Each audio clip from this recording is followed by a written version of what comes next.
Innal hamdalillah nahmaduhu wa nasta'inuhu wa nastaghfiruh wa na'udzu billahi ta'ala min shururi anfusina wa min sayyiati a'malina.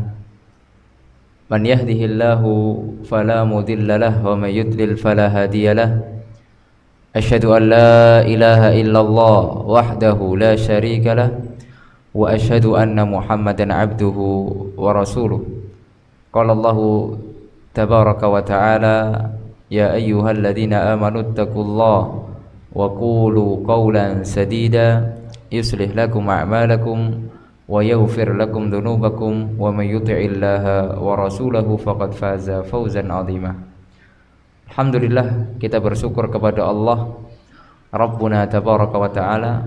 Pada malam hari ini kita diberikan kesempatan oleh Allah Azza wa Jalla untuk sama-sama duduk di majelis ilmu, mendengarkan qala Allah wa qala Rasul sallallahu alaihi wasallam. Semoga apa yang kemudian kita sempatkan dari waktu kita mendapatkan keridhaan dari Allah Subhanahu wa taala sehingga menjadi bekal untuk kematian kita dan menjadi pemberat amal saleh kita pada hari kiamat. Insyaallah tema yang akan kita sampaikan pada kesempatan yang baik ini adalah tema yang cukup penting. Bagaimana hidup kita yang singkat ini bisa bermanfaat, terutama untuk kehidupan akhirat kita. Karena kehidupan kita di dunia hanya sebentar, paling lama 60 tahun, 70 tahun. Kalau seandainya hidup yang sangat singkat ini tidak dimanfaatkan, tidak digunakan dengan baik, tidak digunakan sebaik mungkin untuk kehidupan yang kekal abadi, maka sungguh kita akan merugi. Sudahlah di dunia kita ini rugi, tambah lagi nanti rugi di akhirat, double kerugiannya. Jangan sampai itu terjadi. Oleh karena tema kita pada malam hari ini adalah agar hidup berkah. Ya, bagaimana agar hidup kita ini penuh dengan keberkahan. Insyaallah akan Ustadz bahas ya beberapa poin, 3 poin ya yang berkaitan dengan keberkahan. Poin yang pertama yang akan Ustadz bahas adalah makna dari keberkahan itu.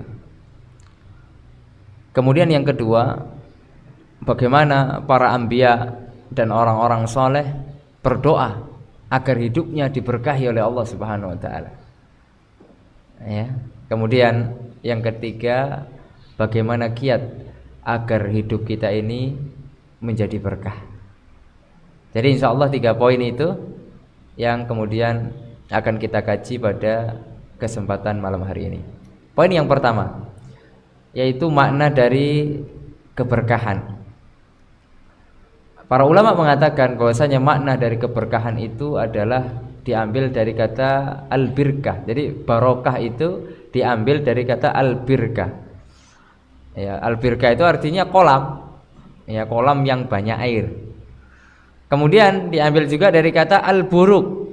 Al-buruk itu adalah bagaimana onta, ya, duduknya onta. Gimana cara duduknya onta? Nah, begitulah onta duduk, menetap dia, tetap.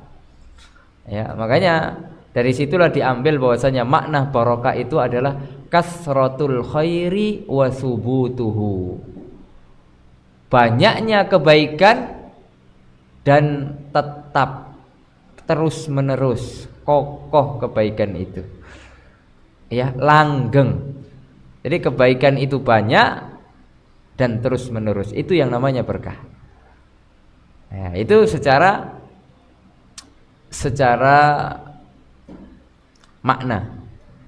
Oleh karenanya keberkahan itu adalah sesuatu yang manfaatnya bukan hanya sebatas di dunia. Kalau manfaatnya sebatas di dunia, maka sangat sebentar sekali, berarti itu tidak berkah. Berkah itu ketika manfaat yang berupa kebaikan itu sampai di akhirat kelak. Nah, itu baru barokah. Oleh karena dahulu orang-orang jahiliyah, ya, kalau ada orang menikah, mereka mengucapkan selamat. Ya, apa yang mereka ucapkan? Ya, yaitu birrifai wal banin. Jadi kalau ada orang menikah, orang-orang jahiliyah itu mengucapkan ucapan birrifai wal banin. Ya, apa artinya birrifai wal banin? Ya, semoga langgeng dan punya anak. Nah, itu doanya itu.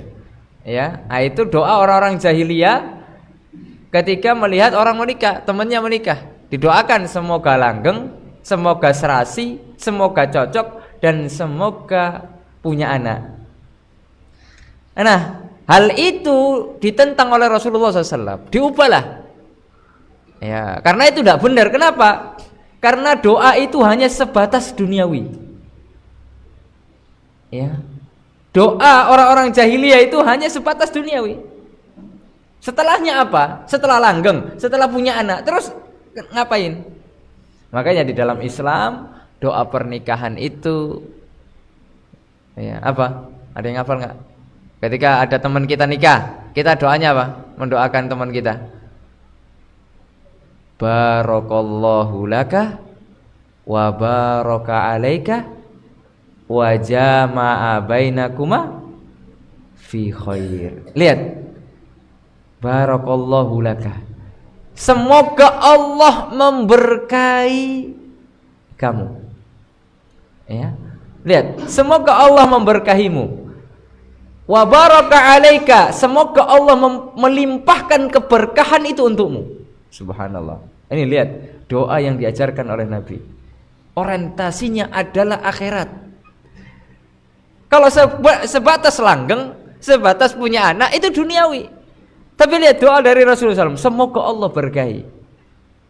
Kalaupun langgeng, semoga langgeng sampai akhirat. Ya, sehidup sesurga. Nah, begitu. Kalaupun punya anak, anaknya bermanfaat untuk kehidupan akhirat dia. Yang senantiasa mendoakan setelah kematian bapaknya, kematian orang tuanya. Ya, wa jama'a bainakuma fi khair. Semoga Allah Subhanahu wa taala menyatukan kalian berdua di atas kebaikan. Kebaikan di dunia dan juga kebaikan akhirat. Oleh karena yang dicari di dalam pernikahan adalah keberkahannya. Ya. Oleh karena ma'asyiral muslimin rahimani wa rahimakumullah. Nah, itu makna barokah secara bahasa. Ya. Apa makna barokah secara bahasa? Kasratul khairi wa thubutuhu, banyaknya kebaikan dan kebaikan itu tetap langgeng sampai kapan? Sampai mati, dan mengalir terus menjadi pahala jariah bagi orang tersebut. Kemudian pembahasan yang berikutnya, pembahasan yang kedua, sudah selesai kita membahas tentang makna keberkahan. Ya, jadi kita sudah tahu berkah itu apa sih? Ya. Dan sekarang para penuntut ilmu, itulah yang kemudian yang harus kita cari, ilmu yang barokah. Ya, dan itulah yang kemudian setiap pagi kita berdoa kepada Allah, Allahumma inna nas'aluka ilman nafi'an. Ilmu nafi' itu adalah ilmu yang barokah. Sekarang kalau kita cuma sekedar cari ilmu, Google lebih pinter, lebih berilmu daripada kita. Apalagi sekarang zamannya AI. AI lebih berilmu daripada kita. Tapi apakah ilmu AI, ilmu Google itu barokah? Enggak. Karena mereka kafir. Ya. Makanya yang kita cari adalah keberkahan ilmu. Bagaimana keberkahan ilmu itu? Ya, ilmu yang bisa membuat kita semakin takut kepada Allah. Nah, itu ilmu yang barokah. Ilmu yang membuat kita semakin semangat beramal. Lah kok ada kita berilmu, lah kok malah tambah males? Berarti ilmunya tidak barokah. Lah kok semakin kita berani sama Allah, nah itu berarti ilmunya tidak barokah. Kok berani menentang hukum Allah? Ya, betapa banyak orang-orang yang punya gelar doktor, profesor, ya, tinggi derajat keilmuan mereka, tapi tidak barokah. Buktinya apa? Mereka berani menentang hukum-hukum Allah, membawa pemikiran-pemikiran sesat, liberal, sekulerisme, ya, sekulerisme. Ya, menyatukan semua agama. Naudzubillah. Ini luar biasa. Dan ini banyak ya terjadi oleh orang-orang yang dikatakan cendekiawan. Ya, sehingga mereka berani mengotak-atik ayat-ayat Allah Subhanahu wa taala. Dengan dalih apa? Ini adalah keterbukaan. Subhanallah. Nah, ada gunanya itu semua. Ya, oleh karenanya ma'asyiral muslimin rahimani wa rahimakumullah. Nah, ini pembahasan yang berikutnya adalah bagaimana para anbiya itu berdoa kepada Allah, minta keberkahan. Di antaranya Nabi Nuh alaihi salatu wassalam. Ya, ini pembahasan kita kedua. Bukti bahwasanya keberkahan ini sangat penting dalam kehidupan kita. Ya. Nabi Nuh alaihi salatu wassalam berdoa kepada Allah. Di dalam surat Al-Mu'minun Allah Subhanahu wa taala mengatakan, "Wa qur rabbi anzilni munzalan mubarakan wa anta khairul munzilin." Ya Rabb, ketika Nabi Nuh berada di atas perahunya yang kemudian beliau buat atas perintah dari Allah Subhanahu wa taala, ketika itu dunia ini sudah terkotori dengan kemusyrikan. Jadi kemusyrikan yang terjadi adalah pada zaman Nabi Nuh alaihi salatu wassalam. Sehingga Allah Subhanahu wa taala murka kepada mereka. Nabi Nuh dakwah enggak didengar. Ya. Nabi Nuh dakwah selama 950 tahun enggak didengar. Ya. Itu oleh kaumnya sendiri, enggak mau dengar. Ya. Oleh karenanya sampai kemudian Nabi Nuh berdoa kepada Allah. Ya. Rabbi la tadar 'alal ardi minal kafirina dayyara. Ya Rabb, jangan sisakan di muka bumi ini orang-orang yang menentang dakwah Nabi Nuh. Nah, itulah kemudian dakwah Nabi Nuh ya ditolak oleh kaumnya sendiri. Lalu kemudian Nabi Nuh berdoa, karena setiap likulli nabiyyin dakwatun mustajabah. Setiap nabi punya namanya dakwah mustajab. Nah, Nabi Nuh sudah diambil dakwah mustajabnya. Akhirnya diijabah oleh Allah bahwasanya tidak disisakanlah orang-orang kafir, orang-orang yang menentang dakwanya Nabi Nuh. Enggak disisakan. Oleh karenanya Nabi Nuh disuruh bikin perahu, siapa yang taat naik ke perahu. Ada hewan-hewan yang laki perempuan bisa dikawinkan. Nah, itulah nanti. Nah, itulah menjadi cikal bakal dunia kedua. Ya. Jadi dulu sebelum zaman Nabi Nuh itu sudah ditenggelamkan semua. Nah, kemudian Nabi Nuh berdoa kepada Allah, "Ya Allah, semoga kapal ini yang lagi ditumpangi ini singgah atau berlabuh ke tempat yang diberkahi." Betapa pentingnya tempat yang barokah, betapa pentingnya keberkahan. Lihat, sampai Nabi Nuh berdoa, "Ya Allah, singgahkanlah, labuhkanlah kapal ini di tempat yang barokah." Ya, oleh karenanya ini yang kemudian harus kita fahami. Lalu kemudian Nabi Ibrahim alaihissalatu wassalam, ya, ini sudah tidak diragukan lagi keberkahan beliau. Ya. Begitu juga anaknya.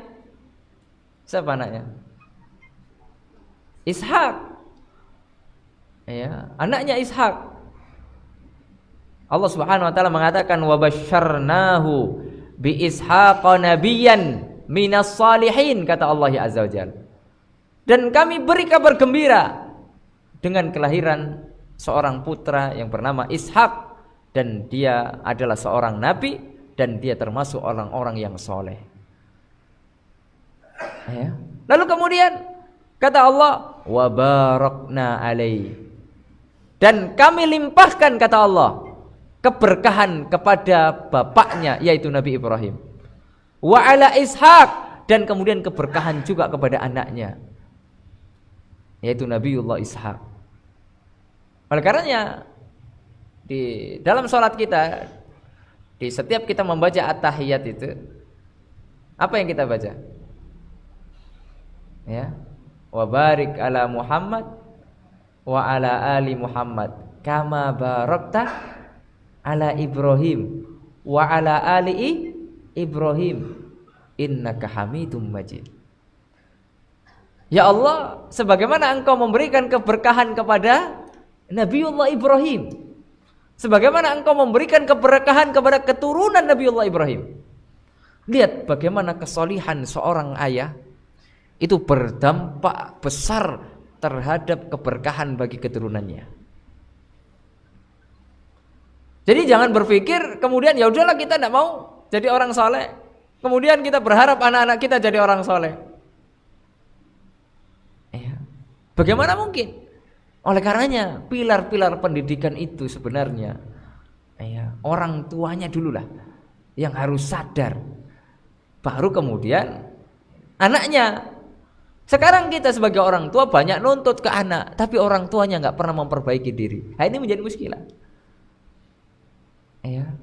Kita tidak mau bahwasanya anak kita ini merokok, tapi bapaknya sambil merokok gitu. Ya, melarangnya sambil merokok lagi. Bagaimana? Ya.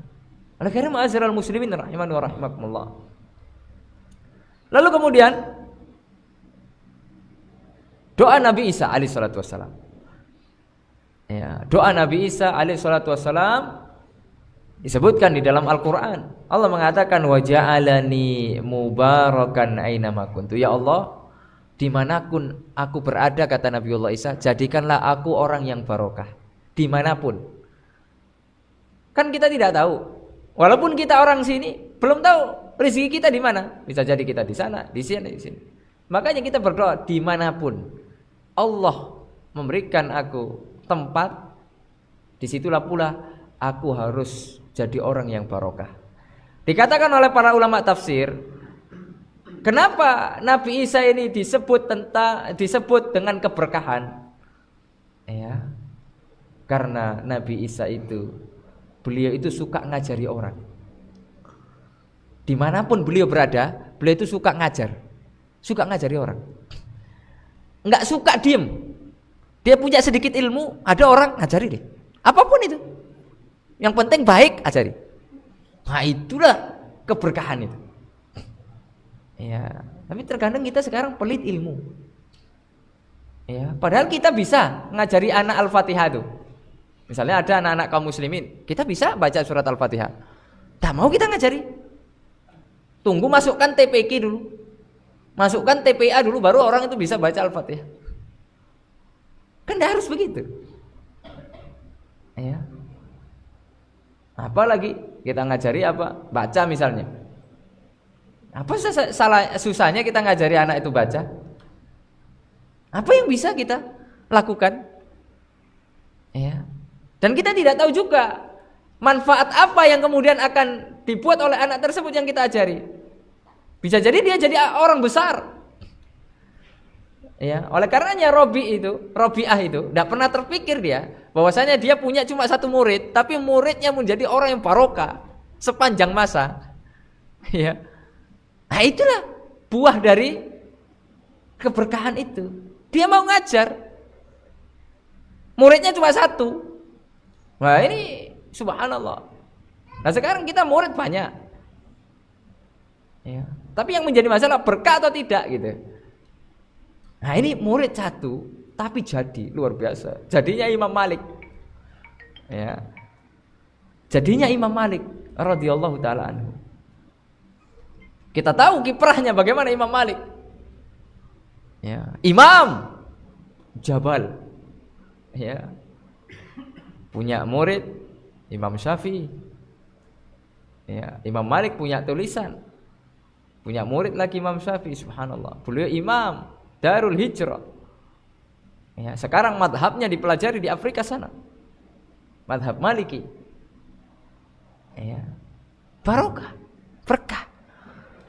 Ya. Nah, itu kemudian sifat Nabi Isa alaihi salatu wassalam. Dimanapun dia berada ngajar dia. Ya.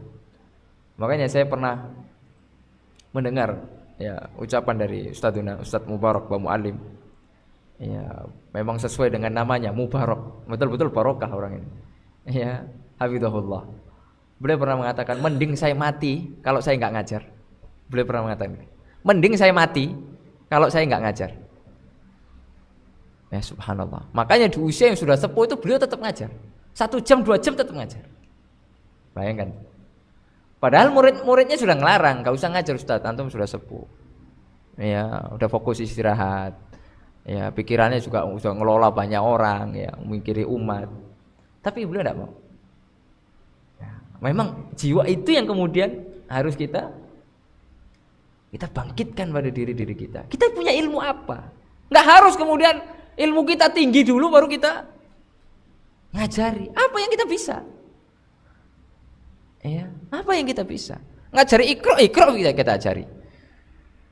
Ya, ngajari baca tulis itu kita ajari. Itu yang kita bisa. Ya.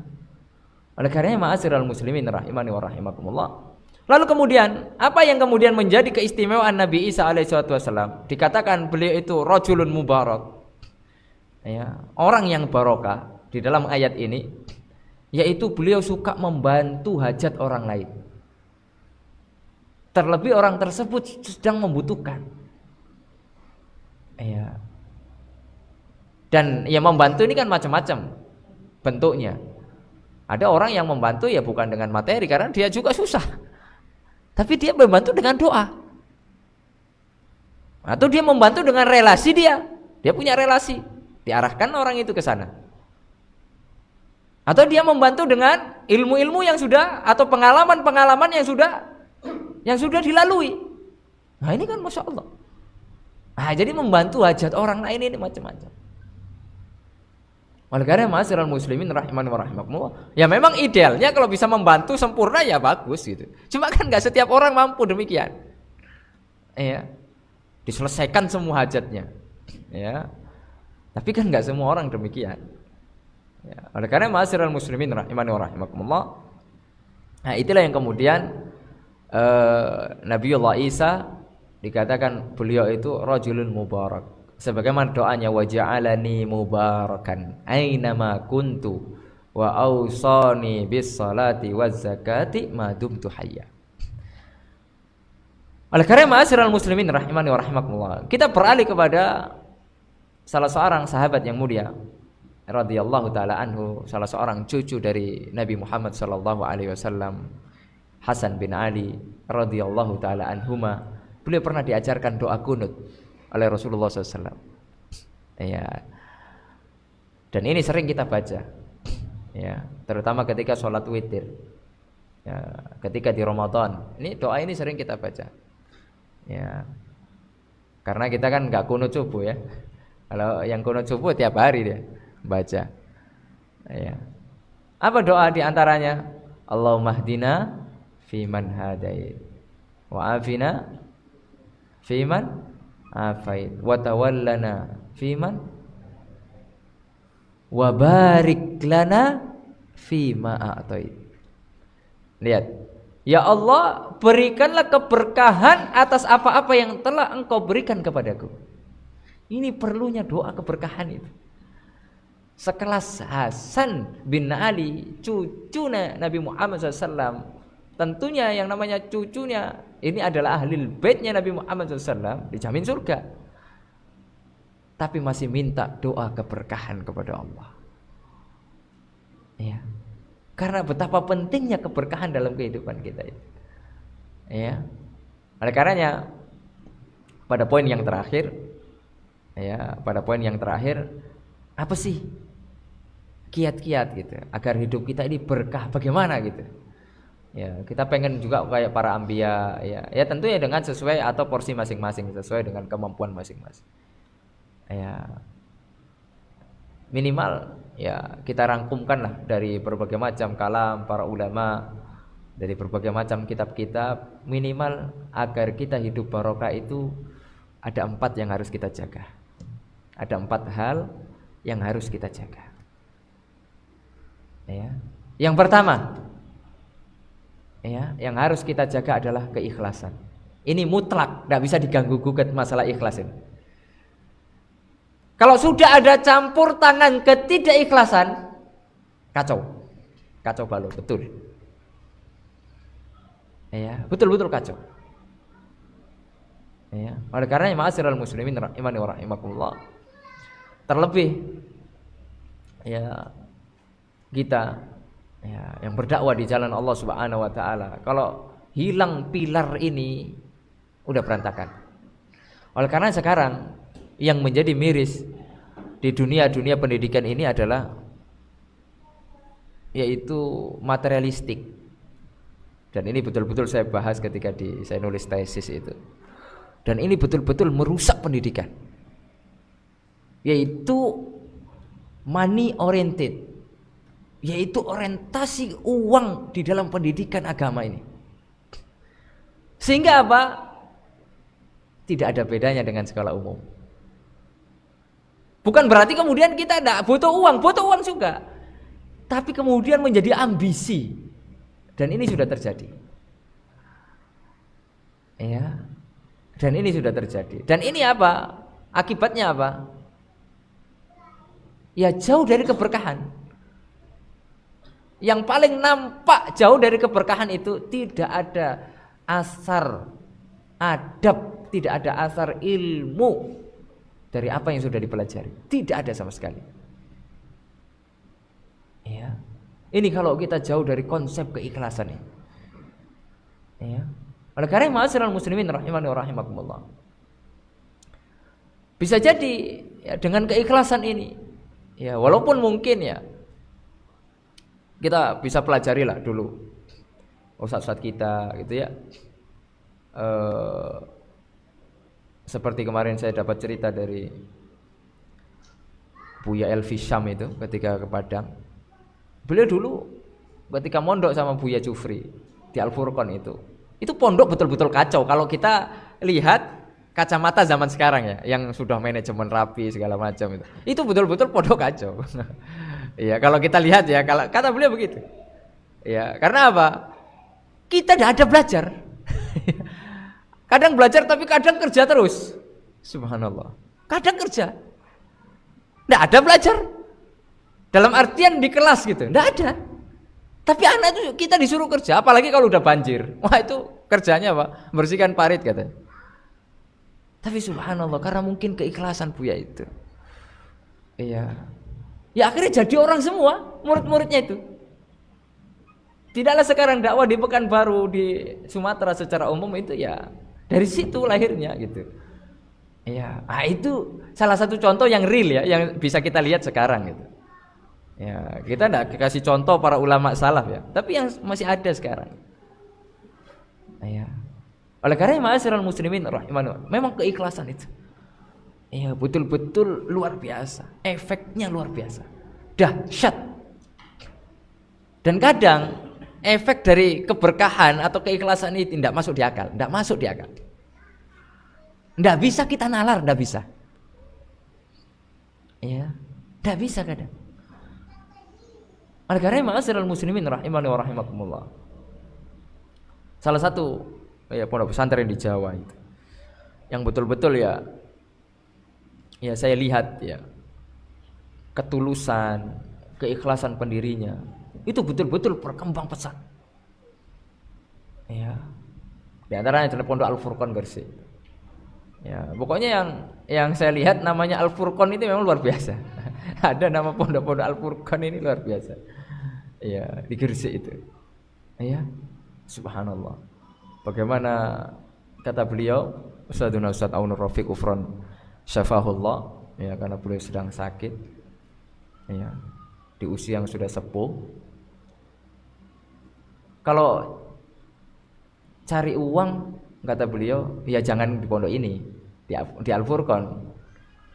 Tapi kalau cari keberkahan, ya bukan berarti nggak dikasih uang juga, digaji juga. Tapi bukan itu orientasinya, tapi cari keberkahan.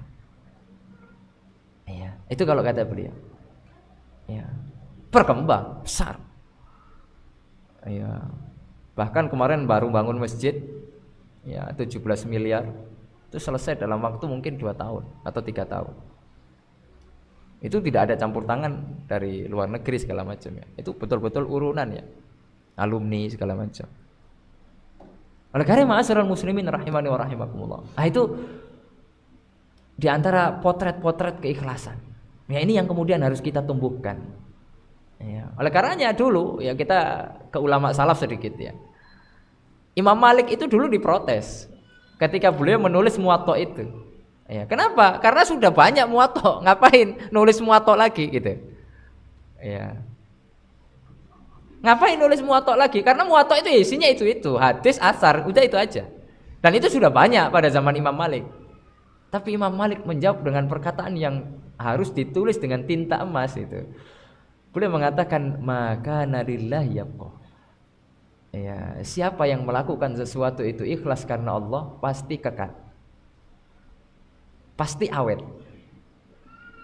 Kalau pondasinya adalah keikhlasan pasti awet. Dan terbukti keikhlasan beliau sudah teruji. Muwatta yang sampai sekarang dipelajari. Ya. Di mana-mana dan menjadi umdah, menjadi rujukan adalah Muwatta'nya Imam Malik. Dan kita tidak pernah mendengar Muwatta' yang lain. Padahal ketika itu sudah banyak Muwatta'. Tapi yang menjadi umdah adalah Muwatta'nya Imam Malik. Ini kan menjadi contoh. Ya. Ini contoh yang luar biasa. Ya. Oleh karena ma'asyiral muslimin rahimani wa rahimakumullah. Nah, itu keikhlasan itu. Ya, tapi memang ini berat. Ya, enggak mudah, keikhlasan itu enggak mudah. Dan itulah jihad kita sekarang. Ya. Betul-betul kita berjihad melawan ya hati kita ini agar bisa ikhlas karena Allah ini. Ya, karena roh keikhlasan itu sangat berat sekali. Ya, sangat berat sekali.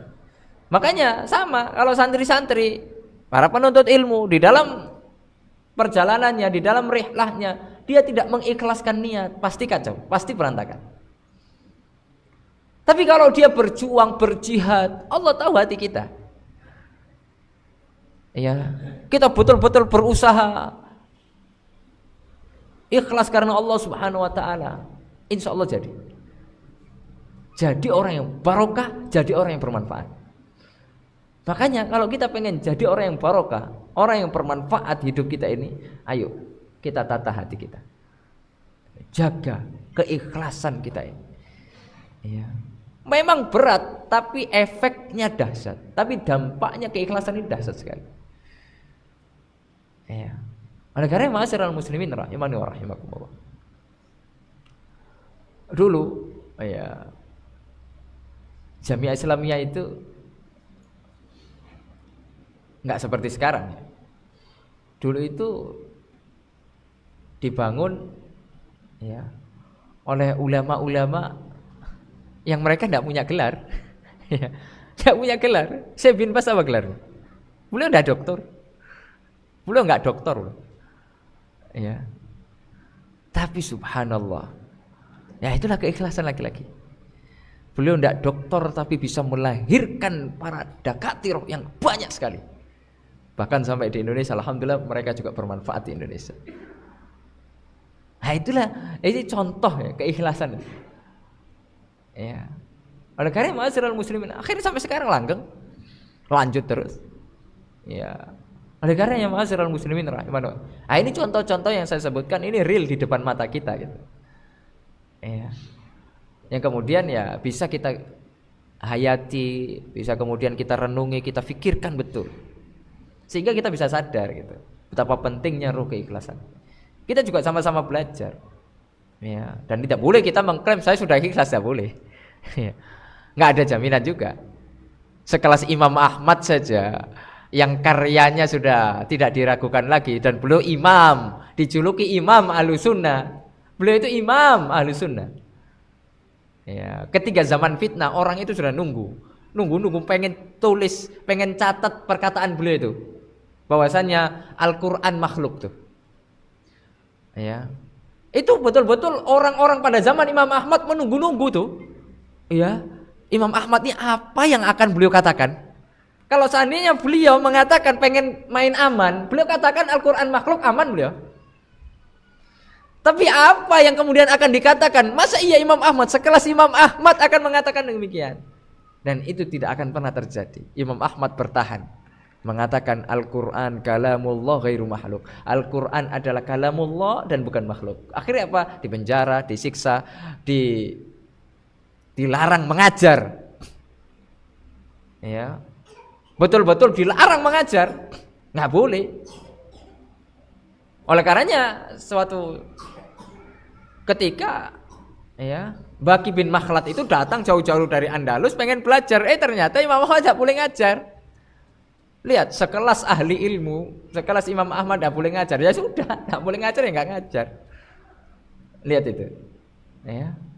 Tapi ya, akhirnya Baqi bin Makhlad karena jauh-jauh ya, tapi disuruhlah Baqi bin Makhlad itu merubah bentuk. Kamu jadi pengemis saja gitu, pura-pura jadi pengemis. Nanti setiap kamu pagi itu datang ke rumahku, ketok, nanti kamu tak kasih makan, tak kasih satu hadis. Wah, itu senang betul itu Baqi bin Makhlad. Sampai bertahun-tahun. Iya. Akhirnya Baqi bin Makhlad dengan kesabarannya, dengan tentunya keikhlasannya, memang susah betul. Ya, udahlah jauh-jauh, pengennya belajar kan dapat fasilitas itu ya, mewah. Ternyata malah disuruh jadi pengemis pula.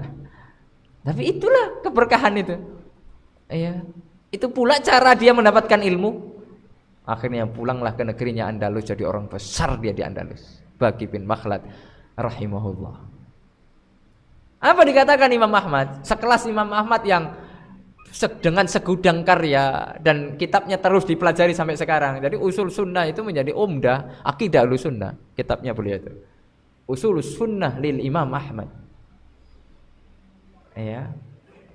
Beliau juga punya kitab Musnad, itu kumpulan hadis, dan sekarang dicetak ya di Muassasah Risalah itu Musnad Imam Ahmad itu 52 jilid. Dan Imam Ahmad itu hafalan hadisnya 1 juta. Bayangkan, bukan hanya yang sahih, yang dhaif, yang maudhu pun hafal. Itu Imam Ahmad. Tapi ketika ditanya Imam Ahmad, sekelas Imam Ahmad, wahai ya Aba Abdillah, wahai Abu Abdillah, hal talabtal ilma lillah? Apakah kamu itu sudah ikhlas di dalam belajar itu? Apakah kamu sudah ikhlas? Kalau kita menjadi Imam Ahmad ya kita ubahlah, kita jadi Imam Ahmad posisinya. Pasti kita akan menjawab, gimana saya tidak ikhlas? Nah, itu Musnad. Kamu nggak lihat Musnad? Saya Imam Ahlussunnah. Ya, saya sabar nih dengan ujian-ujian. Masa kayak gini nggak ikhlas? Kurang ikhlas apa saya? Mungkin kita akan jawab demikian. Ya. Tapi lihat jawaban Imam Ahmad. Imam Ahmad mengatakan, lillahi aziz. Ikhlas itu berat. Itu sekelas Imam Ahmad mengatakan ikhlas berat. Lalu kemudian kita sekelas kita ini jauh, nggak ada seujung kukunya dengan Imam Ahmad. Kemudian dengan PD-nya, saya sudah ikhlas Ustaz. Subhanallah. Ini aneh bin ajaibin. Makanya ikhlas itu bukan perkataan, bukan. Ikhlas itu amalan hati. Ikhlas itu amalan hati. Dan tugas kita bukan mengecek keikhlasan seseorang, bukan. Tugas kita adalah mengecek kita sudah ikhlas atau belum. Kitanya sendiri, diri sendiri. Nggak usah ditembak ke orang, kita dulu. Ya. Oleh karena ma'asyiral muslimin rahimahumullah, itu yang kemudian harus kita perhatikan betul. Itu yang pertama.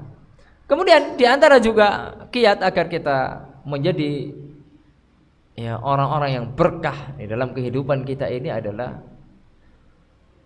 ilmu. Ya, ilmu.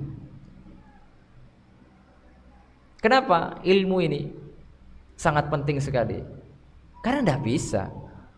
Ya, orang beramal tanpa ilmu itu tidak bisa. Ya, bisa diartikan ilmu ini adalah ittiba. Ya. Jadi keberkahan itu dengan mengikuti sunnah. Ya. Dan demi Allah tidak ada keberkahan dari jauh dari sunnah, tidak ada. Ya. Oleh karenanya para ulama sampai mengatakan al-iqtisad fis sunnah khairun min ijtihad fil bid'ah. sederhana di dalam melakukan sunnah itu lebih baik daripada kita megah, mewah tapi di atas kebid'ahan. Ya, itu jauh lebih buruk. Sederhana tapi sunnah itu jauh lebih baik daripada megah tapi di atas bid'ah. Jauh dari keberkahan. Ya. Oleh karenanya, dan ini bisa kita ketahui dengan ilmu. Ini sesuai sunnah atau ini tidak sesuai sunnah, itu kan dengan ilmu. Makanya fadilah menuntut ilmu itu sangat besar sekali. Makanya pantas jika kemudian Allah Subhanahu wa taala mensejajarkan persaksian dirinya, yaitu persaksian Allah Azza wa Jalla dan persaksian malaikat dengan persaksian ahli ilmu. Betapa besar derajat orang-orang yang berilmu itu. Oleh karenanya Allah mengatakan di dalam Al-Quran, syahidallahu annahu la ilaha illahu wal malaikatu wa ulul ilmi qa'iman bil qisti. Allah Subhanahu wa taala memberikan kesaksian, tidak ada ilah yang berhak diibadahi melainkan hanya Allah. Kesaksian tentang tauhid. Para malaikat pun juga bersaksi bahwasanya tidak ada ilah yang berhak diibadahi melainkan hanya Allah. Ahli ilmu juga bersaksi bahwasanya juga tidak ada ilah yang berhak diibadahi melainkan hanya Allah. Lihat, persaksian ahli ilmu disejajarkan dengan persaksian Allah dan malaikat. Oleh karenanya Al-Imam Al-Qurtubi di dalam tafsirnya beliau mengatakan, hadhil ayah yadullu ala fadlil ilmi wa ahlil ilmi. Ya, begitu juga dikatakan oleh Al-Imam Ibnul Qayyim dalam kitab Miftah Daris Sa'adah. Hadhil ayah yadullu ala fadlil ilmi wa ahlihi. Ayat ini menunjukkan tentang keutamaan ilmu dan keutamaan ahli ilmu. Ya. Oleh karenanya ma'asyiral muslimin rahimani wa rahimakumullah, di zaman Imam Syafi'i pernah enggak kita dengar siapa orang kayanya di zaman Imam Syafi'i? Pernah enggak kita dengar? Pernah enggak kita mendengar siapa raja di zaman Imam Syafi'i? Hampir tidak pernah kita dengar.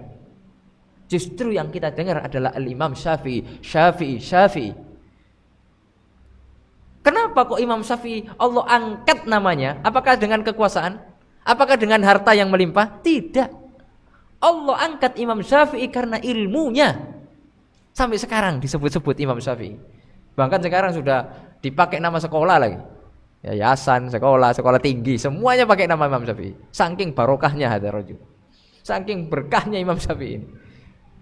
Tapi apakah Imam Syafi'i punya kuasa? Jadi penguasa dia, kemudian akhirnya disebut-sebut? Enggak. Dengan apa? Punya ilmu. Imam Syafi'i ini punya ilmu. Makanya ada seorang yang cacat. Ya, sehingga karena namanya orang cacat, banyak orang meremehkan dia, banyak orang mengolok-olok dia. Maka ibunya cerdas. Nak, kamu ini cacat. Ya, enggak ada cara lain. Ya.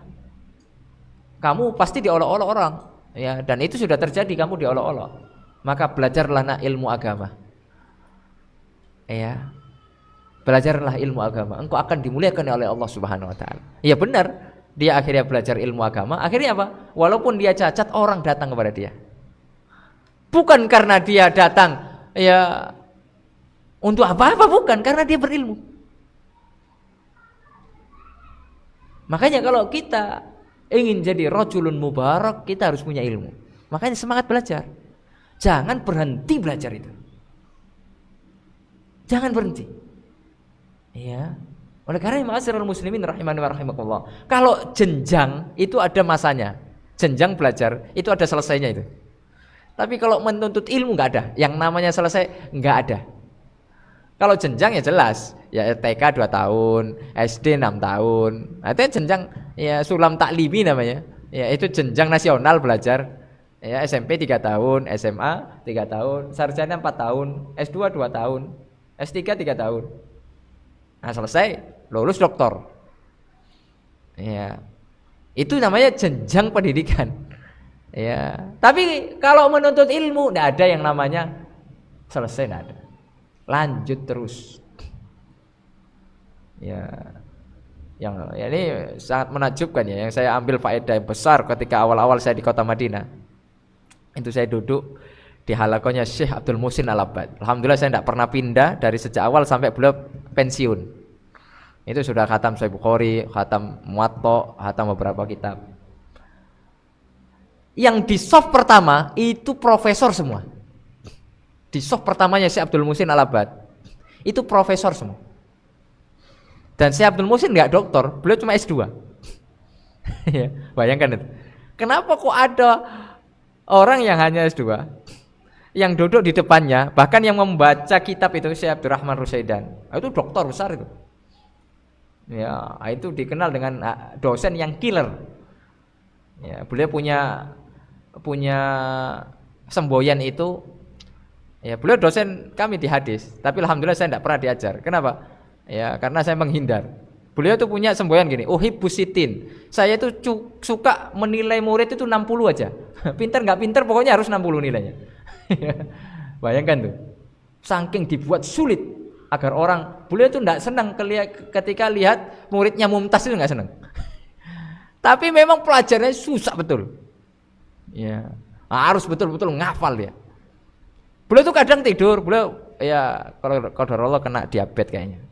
Beliau tuh kadang di kelas tuh tidur gitu. Tapi betul-betul pikirannya itu masih fokus. Ya, kadang beliau ketiduran gitu. Tapi nyimak. Iya. Nah, itu Syekh Abdurrahman. Itu yang Koreanya Syekh Abdul Muhsin Al-Abbad tuh. Iya, belum lagi yang di depan-depan tuh profesor. Kenapa mereka kok bisa duduk di halakohnya Syekh Abdul Muhsin Al-Abbad? Ilmu, nggak ada lain, ilmu. Ya, oleh karena ma'asyiral muslimin rahimani wa rahimakumullah. Ini yang kemudian harus ya kita pahami betul betapa luar biasanya ilmu ini. Tapi ya nggak semua orang paham. Ya, sama lah kalau misalnya kita bawa emas tapi ke kandang ayam berebut nggak? Berebut atau tidak? Kita bawa emas nih, tapi kita bawa ke kandang ayam. Kira-kira apa? Berebut nggak ayam? Ya nggak mungkin. Kenapa? Karena ayam nggak tahu harganya emas. Ya, coba kalau dibawa ke masjid ini, rebutan nggak? 1 kilo emas. Oh, ibu-ibu duluan langsung. Rebutan. Kenapa? Karena kita tahu harganya emas. Nah itu pula, nggak setiap orang tahu harganya ahli ilmu. Nggak setiap orang tahu kimahnya, betapa berharganya ahli ilmu gitu. Ya. Padahal di suatu tempat itu ada ahli ilmu, ya kadang disia-siakan. Orang tidak tahu. Ya. Oleh karena ma'asyiral muslimin rahimani wa rahimakumullah. Ini ilmu ini yang mengangkat derajat seseorang. Dan ini kata Allah ya azza wajalla. Apa kata Allah dalam Al-Qur'an? Yarfa'illahu alladhina amanu minkum walladhina utul ilma darajat. Allah akan mengangkat derajat orang-orang yang beriman. Enggak cukup beriman, tapi orang-orang yang berilmu. Beriman dan berilmu kepada Allah azza wajalla. Ya, maka kuncinya kalau pengen jadi rajulun mubarak, orang yang barokah, ilmu. Kita harus mengedepankan ilmu. Kita harus tamak dengan ilmu.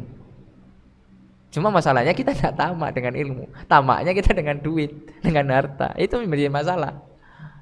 Ya. Dengan ilmu kita malas-malas, ilmu itu. Ya. Dan ini zaman sahabat yang mulia Ibnu Abbas radhiyallahu taala anhu.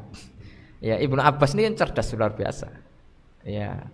Beliau itu ketika Nabi Muhammad SAW wafat, Ibnu Abbas ini memang betul-betul kadernya Nabi. Ya, kader betul, dikader sama Nabi Muhammad SAW. Ibnu Abbas, ya, bahkan didoakan sama Nabi dan doanya betul-betul mujarab. Ibnu Abbas ini ketika Nabi wafat, beliau itu orang yang paling semangat belajar ke sahabat-sahabat yang senior. Sahabat-sahabat yang senior.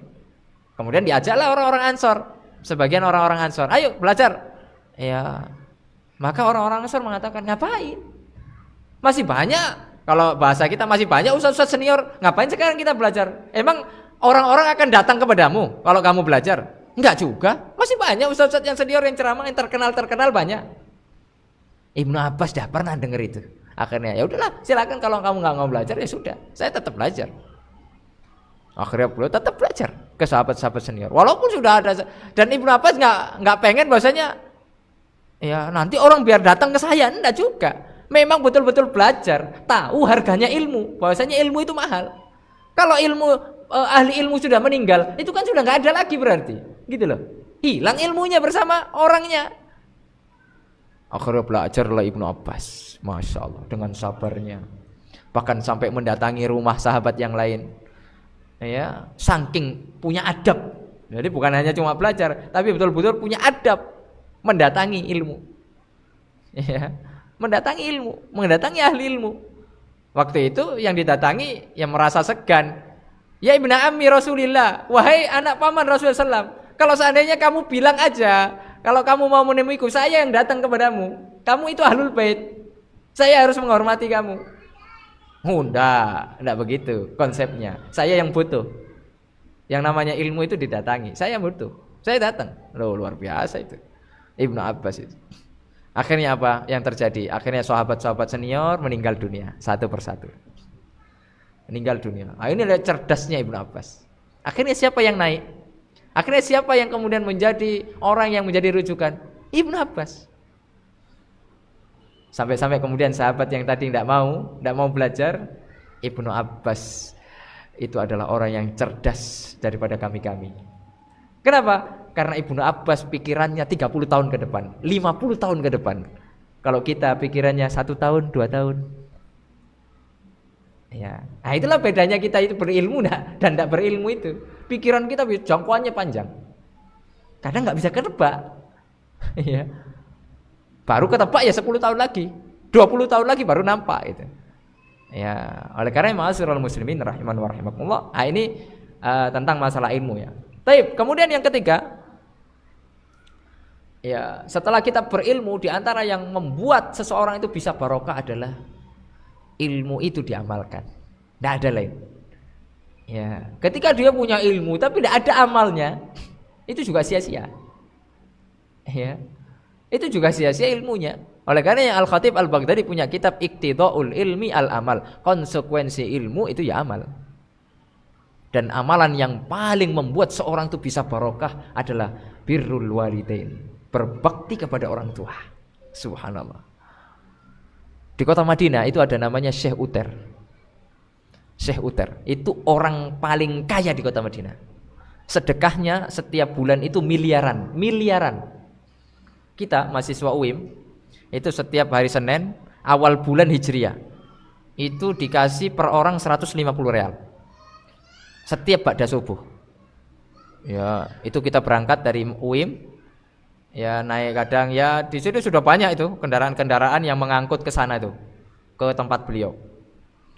Itu sudah ngalah-ngalahi Id. Ya, sudah ngalah-ngalahi Id itu. Subhanallah. Rame betul. Taruhlah mahasiswa UIN total 13.000. Taruhlah yang berangkat 6.000 orang. Ya, sekarang 150 itu setara dengan 600.000. 600.000 kali 6.000 orang, berapa itu? Kira-kira 3,6 miliar.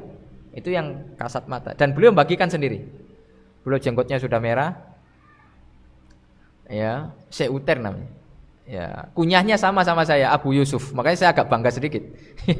Ya, Abu Yusuf Uter. Dan nama masjidnya Jami Abu Yusuf. Wah, itu saya agak bangga sedikit. Cuma beda nasib aja. Dia kaya raya, kita biasa aja. Ya, Masya Allah. Dan kajian yang paling disenangi sama tulab penuntut ilmu itu adalah kajian di Masjid Jami Abu Yusuf itu. Kenapa? Kita dijemput, kita didatangkan masyayikh-masyayikh. Beliau itu senang dengan masyayikh-masyayikh Qasim. Didatangkanlah mantu-mantunya Syekh Utsaimin itu. Karena beliau betul-betul terinspirasi atau ngefan mungkin dengan Syekh Utsaimin itu. Didatangkanlah masyayikh-masyayikh dari Unaiza itu. Kita dijemput di asrama. Kemudian kita disuguhi dengan masyayikh kibar. Bahas kitab sampai selesai. Habis daurah dikasih makan, kadang dikasih uang saku. Oh, itu paling nikmat. Pulang diantar lagi. Itu kurang nikmat apa, Pak? Makanya itu daurah yang paling ditunggu adalah daurah di Jami Abu Yusuf. Di Masjid Abu Yusuf gitu. Itu luar biasa itu Syekh Uter tuh. Ya. Salah satu amalan beliau yang ini mungkin banyak orang enggak tahu.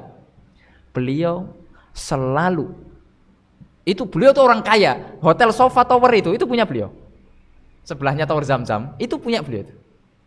Itu beliau orang kaya betul. Tapi penampilannya biasa. Di antara amalan yang beliau jaga sampai ibunya wafat, beliau selalu makan bareng dengan ibunya. Subhanallah. Itu luar biasa. Akhirnya dia menjadi orang yang barokah. Doa ibunya itu. Selain itu juga dia rajin sedekah itu. Ya, dia meletakkan dunia di tangan, nggak di hati. Ya. Saya kemarin nemeni salah satu seorang orang kaya. Dia minta umroh, ya minta bimbing umroh lah. Satu keluarga 2 orang. Ya, ini orang kayanya Jawa Tengah lah. Beliau naik mobil saya. Ya mobil saya mobil biasa itu. Saya juga malu sebenarnya. Beliau naik mobil saya itu. Cuma mau nggak mau ya harus mau lah. Beliau minta saya jadi pembimbing. Saya akhirnya ketemulah perpapasan dengan Syekh Uter itu di parkiran Masjid Nabawi. Akhirnya saya katakan, Pak, tahu nggak? Beliau itu Syekh Uter. Kaget beliau. Hah? Itu Syekh Uter? Apa yang membuat beliau nggak percaya itu Syekh Uter? Pakaiannya biasa, outfitnya biasa. Kalau sekarang kan orang-orang kaya sekarang kan outfitnya luar biasa. Ya perlinte lah, ya kan? Bajunya branded, sepatunya belum lagi, parfumnya lagi. Syekh Uter biasa aja. Kayaknya masih bagus lagi kayaknya baju Ana nih. Kayaknya ya. Biasa aja. Sampai dah percaya. Ya. Sampai dah percaya. Itu menunjukkan apa? Ya itu tadi, dunia itu biasa aja. Ya, dunia itu biasa aja. Ya. Karena yang paling penting adalah hati. Keberkahan itulah yang paling penting. Ya. Dan saya pernah melihat langsung beliau itu. Ya, pokoknya beliau itu kalau ke Masjid Nabawi tidak pernah tangan kosong, tidak pernah. Ada aja yang dibawa, kadang minyak wangi, ya kadang uang. Saya pernah lihat langsung itu beliau bawa cadar. Jadi ibu-ibu yang nggak pakai cadar kasih cadar satu-satu. Itu sampai beliau ke parkiran. Itu luar biasa orang. Ya, makanya itu sampai sekarang kita mahasiswa UIM itu selalu terus mendoakan beliau agar panjang umur. Ya Allah, semoga Uter panjang umur. Ya. Kan belum tentu kalau beliau meninggal ya. Enggak turun bantuan 150 itu. Ya kan? Ya belum tentu juga. Makanya dia doakan beliau panjang umur itu. Ya. Tapi Masya Allah beliau tidak jatuh miskin. Beliau tambah kaya. Bahkan sekarang pembangunan terus luar biasa. Ya. Nah itu yang keberapa tadi? Sampai lupa saya. Seneng. Pokoknya kalau saya ceritakan Syekh Uter ini saya paling seneng. Cuma beliau itu orangnya tidak mau dikenal orang, nggak mau. Makanya ketika syaratnya ketika kita ngambil bantuan tuh nggak boleh ambil video, nggak boleh. Ya nggak boleh. Ya semoga saya nyebarkan ini beliau maafkan saya lah. Ya. Subhanallah. Beliau tuh orangnya tidak mau dikenal orang. Yang paling penting kebaikannya nyampe. Ya. Pernah saya juga nganterin teman sudah mau lulus ya. Jadi pokoknya kalau kita sudah lulus UIM, sudah keluar visa untuk kita pulang, itu kita datang aja ke Uter, itu dikasih uang saku sama dia. Yang penting nunjukkan visa khuruj nihai namanya, yaitu visa exit, final exit. Ya, tinggal kita ke kantornya, ini ada visa final exit. Itu langsung diamplop itu. Ada yang kadang 500 real, ada yang kadang 1000 real. Luar biasa. Ya. Saya pernah nganterin masalah, cuma saya belum dapat karena kan saya belum final exit. Ya, subhanallah.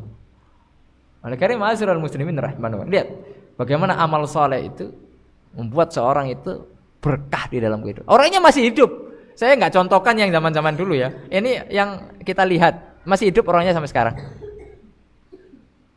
Ya, mungkin kalau bapak ibu umroh ya nanti bisa lah main ke rumah Syekh Uter. Siapa tahu dikasih duit. Ya, subhanallah. Saking baiknya orang itu. Ya. Dan beliau termasuk murid seniornya Syekh bin Baz. Ya. Termasuk murid seniornya Syekh bin Baz beliau. Syekh Abu Yusuf Uter hafizahullah wa ra'ah. Kemudian yang terakhir, agar bagaimana hidup kita ini barokah, yaitu jauh-jauhlah dari penyakit hati. Ini betul-betul penghalang keberkahan. Penyakit hati. Makanya di antara ilmu yang fardu ain yang harus kita pelajari terutama santri itu adalah ilmu tentang hati. Yang banyak merusak sekarang ini adalah hati. Ya, banyak di mana-mana merusak ukhuwah, merusak persahabatan, merusak persaudaraan. Ini hati, urusan hati. Ya. Betul-betul syaitan itu betul-betul bermain di sini. Ya. Karena nggak bisa kita merasa aman. Oh, hati saya bersih, hati saya biasa aja. Enggak. Makanya Ibnu Ruslan beliau mengatakan di dalam Zubat, di antara ilmu yang fardu ain yang harus dipelajari oleh seorang yang beriman, para penuntut ilmu, bahkan orang awam pun harus belajar ilmu ini. Beliau mengatakan wa ilmu da'in lil qulubi mufsidi kal ujbi wal kibri wa da'il hasadi wa masi wa hadza minal ahkami fardu kifayatin alal anami. Di antara ilmu yang wajib beliau sebutkan 4, dan yang paling terakhir nomor 4 adalah ilmu tentang penyakit-penyakit hati. Dan beliau contohkan apa saja ilmu penyakit hati itu? Ya banyak sekali. Di antaranya beliau contohkan 3 di sini. Kal ujbi, ujub, bangga diri dengan pencapaiannya. Ya, jadi bukan karena Allah lagi ini, tapi karena dibanggakan kepada orang. Ya, agar dilihat orang, ujub. Ya, membanggakan dirinya. Nah, ini penyakit hati ini. Ya, ini kemudian apa? Berdampak dengan keikhlasan tadi. Yang harusnya dia itu belajar, mengajar, ya, kemudian dia itu berkarya karena Allah, ini tidak. Ya, membanggakan pencapaiannya, membanggakan hasil jeripayahnya, ya. Hanya untuk berbangga-bangga aja, bukan untuk memberikan faedah. Kalau memberikan faedah beda lagi. Ya. Kemudian yang kedua, kal ujbi wal kibri. Sombong. Ini sombong ini penyakit betul. Ya, oleh karenanya pantas ketika orang yang sombong tidak masuk surga itu pantas. Karena yang pantas sombong hanya Allah. Manusia apa yang mau disombongkan, tidak punya apa-apa, fakir. Ya, oleh karena Rasulullah SAW mengatakan la yadkhulul jannah, tidak akan masuk surga man kana fi qalbihi mithqala dzarratin minal kibr. Yang mana di dalam hati kita itu ada sekecil apapun daripada kesombongan, tidak masuk surga. Penghalang kita masuk surga. Kalau kita tidak masuk surga ya berarti tidak barokah. Nah itulah. Ya, itu penyakit hati. Ya. Kemudian yang beliau sebutkan di sini yang ketiga, hasad. Nah, ini nih, menimpa semua kita. Oleh karena Syekhul Islam Taimiyah, beliau mengatakan la yakhlu jasadun minal hasad. Tidak mungkin jasad itu terlepas dari hasad, enggak mungkin. Setiap manusia pasti hasad. Walakin al-karim ya yukhfihi. Akan tapi orang-orang yang mulia berusaha menepis hasad itu, berusaha menutupi hasad itu. Wallaim, orang-orang yang buruk, orang-orang yang tercela, yubdihi, menampakkan hasad itu. Dan hasad ini biasanya satu profesi. Ya, hasad itu satu profesi. Dan ini terasa betul. Ya, betapa banyak ya kekacauan yang terjadi pada masyarakat kita ya karena hasad satu profesi. Ya, bos travel hasadnya sama siapa? Ya sama bos travel yang lain. Ya. Ya. Tukang ojek pangkalan hasadnya sama siapa? Tukang ojek online. Ya kan? Ustadz hasadnya sama ustadz. Ya sama ustadz juga. Ya. Yayasan hasadnya sama ustadz. Ya sama yayasan. Yayasan satu hasad sama yayasan yang lain, sama-sama sunnah, harusnya bersinergi, ya sama-sama hasad, saling menjatuhkan, saling cari-cari kesalahan, akhirnya tidak barokah. Yang harusnya dakwah itu bisa berjalan, walaupun beda yayasan tidak ada masalah. Ya kita itu beda lembaga, beda yayasan, beda masjid, nggak apa-apa. Yang penting masih sama-sama sunnah. Yang menjadi masalah hatinya nggak satu, itu aja. Ya. Itu yang menjadi masalah. Akhirnya apa? Nggak barokah, nggak berkembang. Karena hati kita ini yang kotor. Ya. Dan ini dosa besar yang sering tidak kita sadari. Karena kalau kita penyakit badan, itu kita bisa berobat. Kita vertigo, kita apalagi? Ya lambung. Itu kan kerasa kita ini. Ya, apalagi liver. Kerasa kita ini. Asam urat. Nah, udah mulai ya sama asam uratnya. Duduk lama sedikit, udah enggak kuat. Ya, udah kesemutan. Akhirnya apa? Pergi kita ke dokter. Pergi kita ke apotek beli obat. Karena kita tahu bahwasanya itu sakit. Tapi yang menjadi masalah ketika kita sakit hati, penyakit hati, itu kita nggak kerasa kalau kita punya penyakit hati. Padahal kalau diperiksa sudah akut, sudah stadium 4, sudah mau mati lagi. Tapi nggak kerasa, nggak sadar. Ya. Nah, itu yang menjadi masalah sekarang ini. Dengan PD-nya lagi, ya PD lagi. Udah ada punya penyakit hati tapi tidak kerasa, PD lagi. Nah itu kita itu. Ya, oleh karena kita harus cek ini kita hati kita masing-masing sehingga bisa. Kalau kita bisa menjaga hati kita, berusaha ya, kalau ada benih-benih hasad, benih-benih kebencian sesama orang yang beriman, itu dihapuskan sudah. Kita hidup ini mau cari apa? Kalau mau cari ribut itu mau apa? Kita hidup ini pengen masuk surga. Nah kok kita cuma cari keributan, cari kesusahan, buat apa? Kita ini pengennya cari ridho Allah.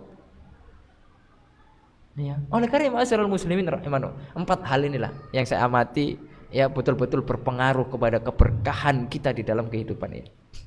Ya, mungkin yang lain masih ada, tapi ya kurang lebih 4 hal ini yang mungkin semoga menjadi titik introspeksi diri kita. Semoga Allah Subhanahu wa taala memberikan keridhaan kepada kita. Semoga Allah Subhanahu wa taala menjaga kita semuanya, menjauhkan kita dari segala macam penyakit-penyakit hati. Semoga Allah Subhanahu wa taala memberikan keikhlasan kepada kita. Ya, baik. Sebelum kita tutup, kita murojaah sebentar ya tentang materi yang sudah kita sampaikan. Ya. Judul kita apa tadi? Judul kita apa tadi? Agar hidup berkah. Ya, judul kita ini agar hidup berkah. Ya, karena kita sekarang kan hidup di dunia. Nah, kita sampaikan berapa poin tadi? 3 poin. Ya, poin yang pertama tentang makna keberkahan. Ya, makna keberkahan sudah jelas. Bahwasanya keberkahan adalah kebaikan yang banyak dan kebaikan yang tetap. Subutu kasratul khairi wa subutuhu. Lalu kemudian pembahasan yang kedua apa tadi? Bahwasanya para anbiya saja dan orang-orang soleh minta keberkahan. Menunjukkan apa? Tentang pentingnya keberkahan ini. Oleh karenanya apapun aktivitas kita, mintalah, berdoalah kepada Allah agar diberkahi. Ya Allah, semoga Allah berkahi pondok ini. Ya Allah, semoga Allah berkahi murid kami. Ya Allah, semoga Allah berkahi ilmu kami. Ya Allah, semoga Allah berkahi. Berkah aja. Makanya doa yang sering harus kita ucapkan ya adalah doa barakallahu fiik. Apalagi kepada teman kita kalau ada kenikmatan. Ya doakan keberkahan aja. Barakallahu fiik, barakallahu fihi, barakallahu fiha. Semoga Allah berkahi, semoga Allah berkahi. Karena keberkahan itu yang penting dalam kehidupan kita. Ya. Ketika ada anak kita, teman kita punya anak, ya semoga Allah berkahi. Barakallahu fil mauhub, semoga Allah berkahi anaknya. Ya, ketika ada tetangga kita beli motor baru, ya semoga Allah berkahi motornya. Jangan pula kita cari-cari, ini uang dari mana? Cari-cari pula, pasti ngutang, ya kan? Jangan seperti itu. Ya, dicari-cari lagi apa? Kesalahan-kesalahannya apa segala macam. Udah doakan aja. Ada teman kita pergi ke Yaman, doakan aja. Semoga saya bisa nyusul, kan gitu. Ya, semoga Allah berkahi ilmunya di sana. Saya semoga bisa nyusul. Jangan kemudian iri-irian. Ya, maksudnya kenapa dia dikirim ke saya nggak dikirim? Nah, misalnya seperti itu. Ya sabar, belum waktunya. Ya. Oleh karena ma'asyiral muslimin rahimanu. Ya ini doa keberkahan. Ya, kemudian yang terakhir apa? Yang ketiga kita sampaikan kiat-kiat agar hidup berkah. Ada berapa tadi kita sampaikan? Minimal 4. Ya, ini bukan batasan tapi ini ya ini yang mungkin paling menonjol lah ya. Yang pertama apa tadi? Ikhlas. Nah, ini mutlak nih, ikhlas ya. Kemudian yang kedua apa? Ilmu. Ilmu ini maksudnya adalah ittiba, bagaimana mengikuti Rasulullah SAW. Ya. Oleh karenanya kita itu yang dituntut oleh Allah adalah kualitas, bukan hanya sekedar kuantitas. Kualitas. Ya. Kualitas lebih ditekankan daripada hanya sekedar kuantitas. Ya. Percuma kalau ibadah banyak tapi nggak sesuai sunnah, sia-sia. Ya, sia-sia. Man amila amalan laisa alaihi amruna fawarat. Barang siapa yang beramal bukan ajaran kami, ya nggak ada contohnya, nggak ada penafsiran sahabat yang demikian, tertolak, nggak ada gunanya. Ya, nah itu pula. Kemudian yang ketiga apa? Apa yang ketiga? Beramal soleh. Karena konsekuensi ilmu itu adalah amal. Ya, dan di antara amal yang membuat seorang itu barokah di sepanjang hidupnya selagi orang tuanya masih hidup apa itu? Berbakti kepada orang tua. Ya, selagi orang tua kita masih hidup, berbakti kepada orang tua. Ya, sekarang berbakti kepada orang tua banyak jenisnya. Ya, kalau kita sekarang lagi jauh, ya kita telepon, kita tanya kabar, ya kita kirim uang kalau ada uang, ya apa namanya, banyak sekarang wasilah-wasilah, video call, ya. Yang penting kita membuat dia bahagia, nggak membuat dia susah segala macam. Ya, banyak sekali. Ya, dan dosa yang disegerakan oleh Allah di dunia sebelum di akhirat adalah dosa durhaka sama orang tua. Dan balasan yang disegerakan oleh Allah di dunia sebelum di akhirat adalah balasan untuk orang-orang yang berbakti kepada orang tua. Kita lihat orang-orang sukses, orang-orang yang berhasil ya. Dan dia sahibuddin, orang-orang yang beragama. Hatta sampai orang yang enggak beragama pun, kalau dia hubungan baik sama orang tuanya, Allah kasih di dunia kebaikan. Antum lihat orang-orang Cina itu, orang-orang Cina, koko itu, dia punya toko-toko besar. Itu kadang ibunya masih hidup usia tua tuh, dirawatnya ibunya itu. Sukses dia, tapi dia kafir. Cuma sebatas dunia aja Allah kasih. Ya. Tapi kita bisa lihat Allah betul-betul balas di dunia. Ya, antara kebaktian dia itu. Ya. Inilah keadilan Allah Subhanahu wa taala. Bahkan di dalam bahasa Al-Qur'an itu sampai ketika orang tua kita ini kafir, belum masuk Islam, tetap kita harus berbuat baik. Bukan memusuhi. Nah, itu yang kemudian harus kita paham. Baik, kemudian yang terakhir apa? Yang nomor 4. Jauhi penyakit hati. Karena betul-betul penyakit hati ini merusak semuanya. Ya, merusak semuanya, merusak tatanan. Ya. Dan ini harus kemudian menjadi kita harus sadar gitu ya, menjadikan kita sadar bahwasanya penyakit hati ini betul-betul luar biasa, dampaknya luar biasa. Ya. Dan dosanya besar. Jangan berpikir penyakit hati ini enggak dosa besar, dosa besar. Ujub itu dosa besar, sombong dosa besar. Ya, hasad juga dosa besar.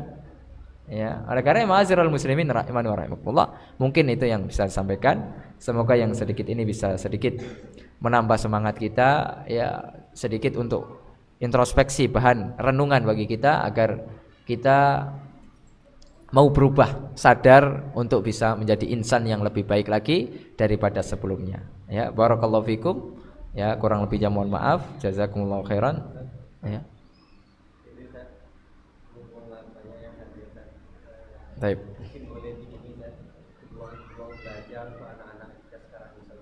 Ya.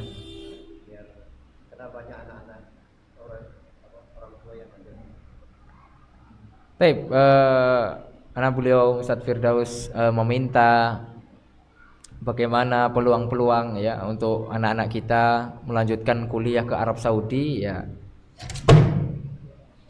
Jadi sekarang subhanallah ya, Saudi itu punya visi 2030. Ya, namanya Ru'ya Alfen wa Salasin. Ya, jadi visi 2030. Di antara visinya adalah memperbanyak mahasiswa asing di berbagai macam kampus Arab Saudi.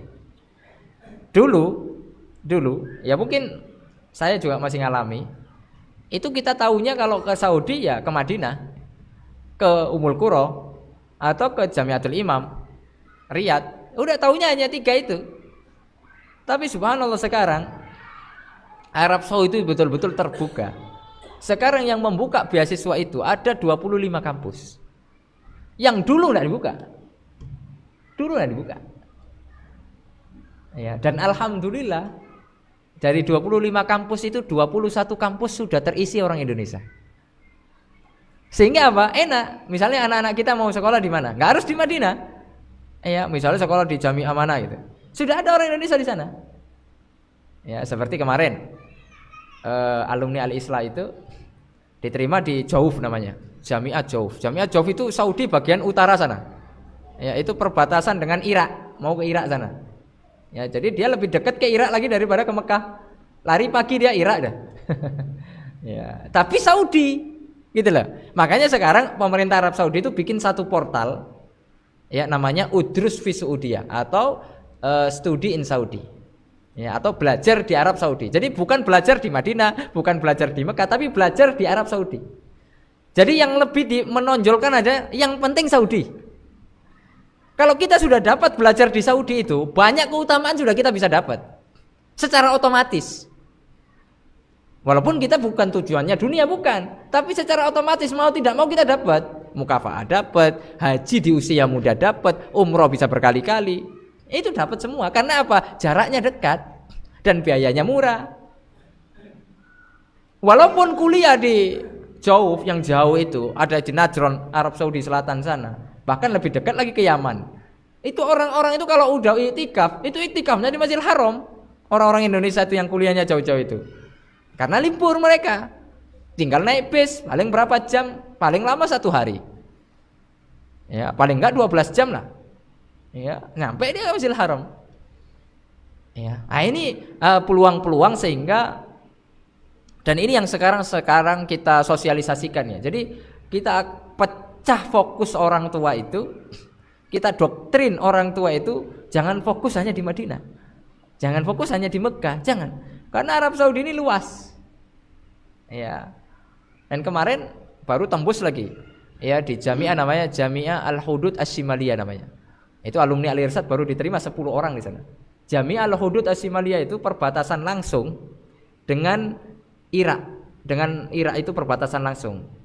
Ya, dia loncat aja mungkin sudah Irak itu. Namanya Hudud. Ya, kalau bahasa kita itu Universitas Perbatasan. Universitas Perbatasan bagian utara. Nah, itu kalau bahasa kita. Ya, tapi masih Saudi. Beasiswanya full. Saya lihat kemarin itu saya punya kenalan di sana. Malah asramanya lebih bagus daripada asrama UIM. Restorannya lebih bagus daripada restoran UIM. Masya Allah. Ya. Nah ini kan peluang-peluang yang kadang kita belum tahu. Ya. Oleh karenanya, nah ini kita dorong anak-anak kita. Ya. Dan mumpung pendaftarannya gratis. Nih ya, nggak ada dikasih biaya. Ya. Cuma kita memang harus menerjemahkan berkas-berkas itu. Itu modal tuh. Minimal keluar 500.000. Ya enggak apa-apa. Ya. Kalau kita ingin hal yang besar, kita harus berkorban juga besar gitu loh. Terkadang kita keinginannya besar, buat SKCK aja enggak mau. Sekedar buat SKCK. Itulah kadang pikiran kita tidak maju. Ya, disuruh SKCK bikinlah ke Pekanbaru misalnya. Ya, udah Ustaz lepat kain aja. Berapa lama kita ke Pekanbaru? Sejam paling. Kita pengen kuliah ke luar negeri, cuma bikin SKCK Pekanbaru aja enggak mau. Ya itu tadi, kita kadang pengorbanan kita ini kurang. Pengennya sesuatu yang besar, tapi kadang kita enggak mau berkorban yang lebih gitu. Ya, padahal mampu sebenarnya, mampu. Hanya sekedar berapa sih waktu yang kita sisihkan? Ya, nah itu yang kemudian harus kita perhatikan. Maka peluang-peluang itu sangat besar sekali.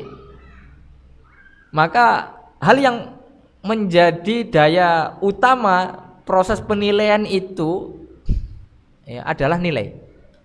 Betul-betul nilai sekarang. Ya makanya saya sekarang tekankan sama anak-anak pondok itu, Memang tujuan kita belajar bukan nilai, tapi nilai ini penunjang untuk bisa melanjutkan ke jenjang berikutnya. Bukan nilai. Dan mereka betul-betul cari peluang itu. Nilainya yang 90 ke atas. Cari yang mumtaz memang. Karena anggaran Arab Saudi untuk ngasih beasiswa satu orang itu miliaran. Bisa 1 miliar satu orang sampai selesai 4 tahun. Ya, berarti kan mereka juga milihnya nggak sembarangan. Betul-betul orang yang punya potensi, orang-orang yang punya potensi dakwah, orang-orang yang punya giro dakwah. Ya, oleh karenanya itulah peluang-peluang yang ada sekarang di Arab Saudi. Ya, jamiah itu banyak. Ya, baik itu di dekat Haramain, ya sekarang ada UIM, ada Jamiah Thaibah, itu bisa untuk akhwat. Ya mungkin yang punya anak akhwat bisa juga dimotivasi untuk daftar ke sana. Ya. Kemudian kalau di Mekah itu ada Ummul Qura. Kalau dekat dengan Mekah itu ada King Abdul Aziz namanya. Ya, itu juga banyak jurusan umum. Ada juga Jamiah Jeddah, agak jauh sedikit di Jamiah Thaif namanya. Itu sudah ada juga banyak orang kita di Indonesia. Ya, kemudian kita agak ke sana sedikit, ya agak melebar ke Madinah sedikit, Jamiah Qasim. Nah itu Qasim itu paling banyak nomor 2 setelah UIM. Ya ada 100 lebih dari S1 sampai S3, Jamiah Qasim namanya. Ya, terkadang Ustadz peluang S1 kalau Qadarullah sudah S1, ambil S2. Ya, daftar S2. Nah sekarang S2 ini masih buka sampai Oktober nanti. Ya. Terkadang kita punya cita-cita besar, kita tidak update, nggak mau kita mengambil peluang-peluang itu. Ya, padahal kita tinggal ngurus berkas, udah tinggal masukkan berkas, tinggal nunggu sambil berdoa. Kalau rezeki alhamdulillah dapat, kita berangkat kita ke Arab Saudi, ya kan? Dan itu sudah banyak masalah contohnya. Lalu kemudian agak ke sana sedikit, Jamiah Hail namanya. Ya, Jamiah Hail itu termasuk yang pertama kali masuk ke situ orang Indonesia, itu anaknya Buya Elvi Syamil. Masuk situ. Ya, kenapa kok nggak dimasukkan UIM? Ya, biar beda katanya.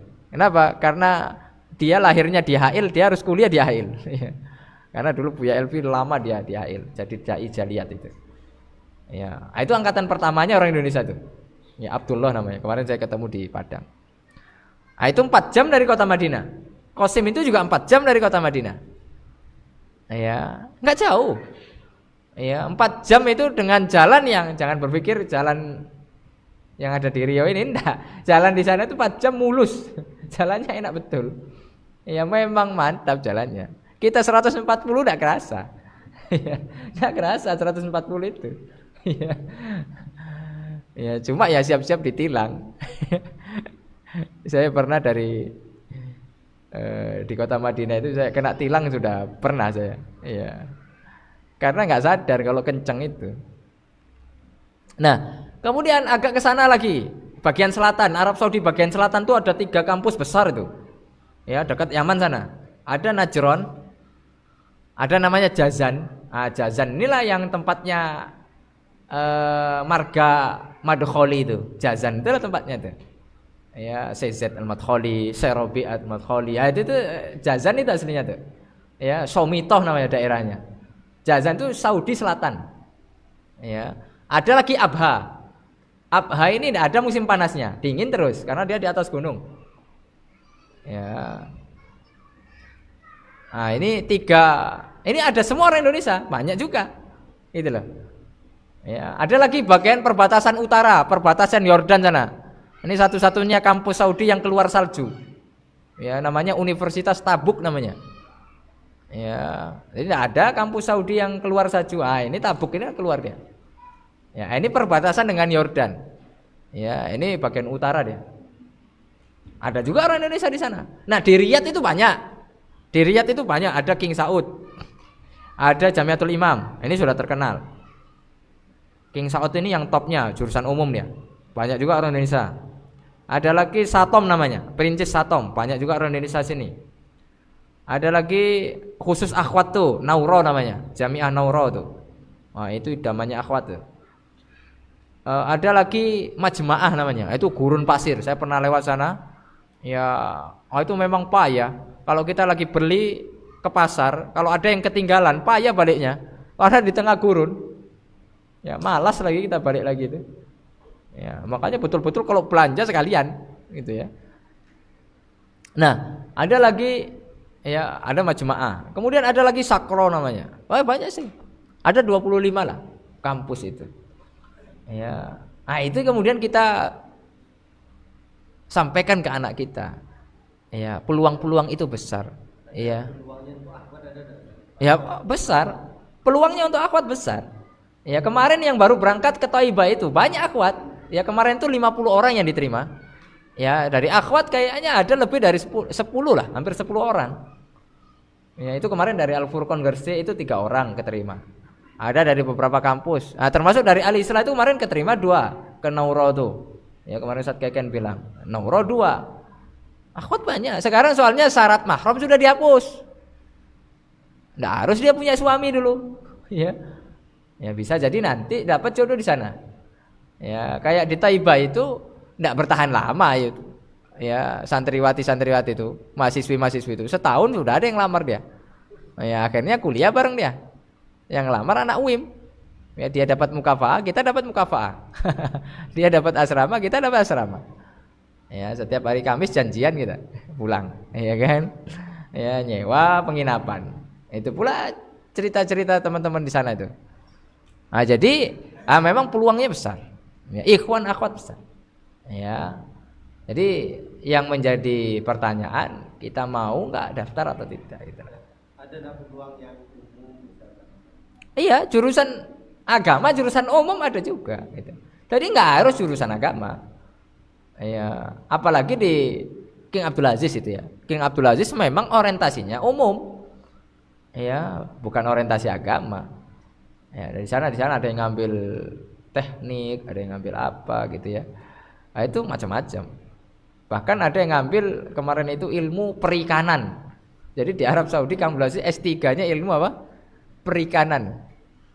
Tapi lulus jadi bos travel. Ya ini kan peluang. Ya nggak harus juga sesuai jurusan. Ya, cuma pengalaman. Saya punya ada teman itu, dia S3 perikanan, King Abdul Aziz lagi Jeddah. Tapi sekarang jadi bos travel dia. Nggak mau jadi dosen perikanan tuh, karena nggak menjanjikan katanya. Hah? Jurusan travel nggak ada? Nggak ada masalahnya gitu. Mungkin manajemen mungkin ada. Gitu. Ya, manajemen ada. Kalau untuk yang berkeluarga misalkan, contoh minumannya misalkan, ada enggak peluangnya kalau yang berkeluarga? Iya, berkeluarga. Iya ada. Ya, keluarga itu sebenarnya kita dulu daftar kuliah, nanti bisa bawa keluarga. Ya, kayak saya dulu kuliah Madinah sudah berkeluarga saya. Saya sudah nikah. Sudah 1 tahun, nangis istri saya. Iya. Ya namanya rezeki gimana lagi? Ya alhamdulillah sabar nunggu 3 tahun. Tahun 2022 baru bisa saya bawa. Karena kan tetap butuh duit juga. Ya untuk membawa istri itu. Ya walaupun tetap visa ditanggung, tapi kan tiket bayar sendiri. Semua bayar sendiri. Ya makanya nggak bisa langsung ketika itu, harus sabar. Ya, alhamdulillah sampai sekarang bisa tinggal di sana. Ya anak-anak juga lahir di sana alhamdulillah. Ya cuma memang sabar 3 tahun. Ya 3 tahun itu ya waktu yang enggak sebentar gitu. Ya. Tapi insya Allah kalau kita sabar ya Allah akan kasih hasilnya lebih. Nah, jadi peluang bawa keluarga besar. Ya. Dan banyak, ada yang keterima S2 ya kadang mungkin 1 tahun belum bisa dia bawa keluarga, baru tahun depannya bisa. Ya, kayak kemarin ada Ustadz Ari baru lulus tuh, sekarang ngajar di Al-Islah beliau. Ya, beliau pernah main dulu ke kamar saya waktu beliau baru-baru terima di Jeddah itu. Memang beliau sebelumnya ngajar di Al-Islah, sekarang setelah lulus qadarullah di King Abdul Aziz itu beliau di Jeddah jurusan hadis. Setelah lulus S2 itu nggak bisa lanjut S3. Ya maksudnya peraturan baru gitu. Padahal dulu itu bisa langsung gitu lanjut S3, tapi zaman beliau ini qadarullah nggak bisa. Akhirnya beliau harus pulang. Nah beliau itu sebelum pulang sempat bawa keluarganya 1 tahun 1,5 tahun kata beliau tinggal di Mekah. Nah itu kan masya Allah. Ya akhirnya sekarang beliau balik lagi ke Al-Islam ngajar kemarin. Ya. Nah itu salah satu contoh peluang-peluang untuk bisa kita bawa keluarga untuk kita kuliah di sana gitu. Nah seperti itu. Mungkin itu yang bisa saya sampaikan. Ya kurang lebihnya mohon maaf. Semoga Allah Subhanahu wa taala memberikan keberkahan kepada kita semuanya. Subhanakallahumma bihamdika asyhadu an la ilaha illa anta astaghfiruka wa atubu ilaik. Wassalamualaikum warahmatullahi wabarakatuh.